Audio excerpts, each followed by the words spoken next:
informations like what are the settings we have to instruct the instrument and to take the spectrum from the instrument.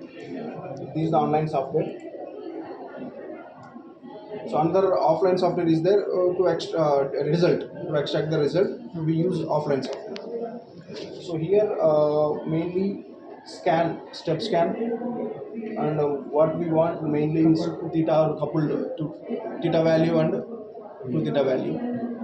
And another thing, to theta from where to where you have to take diffraction spectrogram.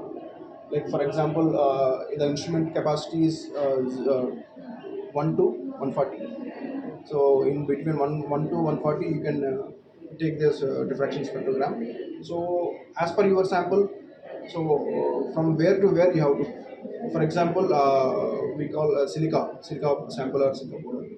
So it starts from 28 angle 28 to 100. So you can go for 20 to 100. Otherwise, if your sample is unknown, then you can scan 1 to 140. So it is depends on you that it is known sample or unknown sample. For known sample also you can test to 1 to 140. If it's there anything else, to check if anything extra is there.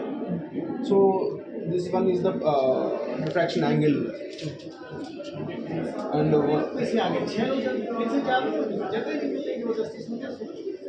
next one is increasing, step increasing.